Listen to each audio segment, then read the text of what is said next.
There was an interesting piece by Commander Jeff Huber, retired U.S. Navy, the other day on his blog.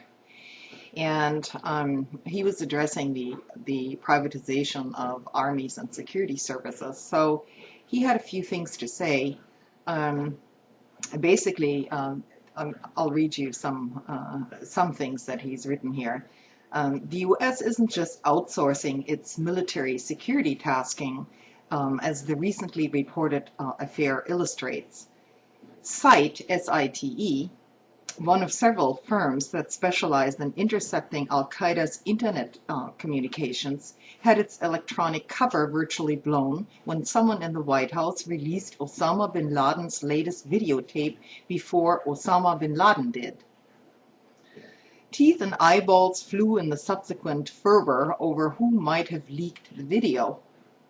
But the incident features far more important issues. The first was illustrated by White House Homeland Security Advisor Francis Fragus Townsend's statement that the government needs the help of private individuals and companies to fight the war on terror. Why does the government need private help breaking into al-Qaeda's intranet, do you think? Is the National Security Agency too busy listening in on Uncle Fred's phone sex conversations? Further, government security and intelligence agency operations are, at least in theory, bound by congressionally imposed legal constraints. From all appearances, however, Blackwater operations in Iraq are completely unrestricted by either Iraqi or U.S. law. Are the spy-for-hire outfits working under the same no-holds-barred arrangements that the gunslinger types have? Moreover, the activities of these mercenary groups aren't limited to actions overseas.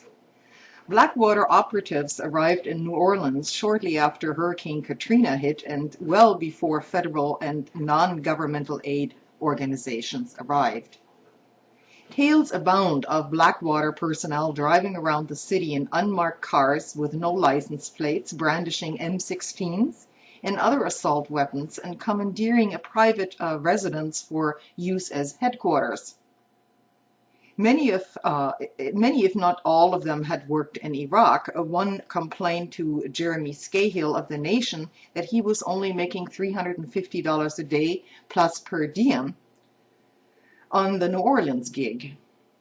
Another private security firm engaged in a shootout with a group of what the company's chief referred to as black gangbangers at an overpass near the city's poor Ninth Ward neighborhood. With this kind of sanctioned overt vigilantism going on in a major U.S. city, what sort of undercover shenanigans are private spies like the SITE group up to within America's borders? I have one comment for you, Commander Huber. You know what my take is on the whole thing? Actually, SITE is probably not as private as you think it is. In my opinion, it's probably a CIA front. And you know, it wouldn't be the first time that a private company poses poses as private when they're really not. So you may want to think about that. You know, based on some reading here, I did some reading, some catch-up work, and I have this book that I bought recently, used. It just came out, but it's already on the used market. It's very interesting. It's definitely worth reading and thumbing through, because it's definitely a reference work. It's called The Legacy of Ashes, The History of the CIA, and basically it's a history of blunders. So anyway, thanks for listening, and I'll try to make one more video today, maybe.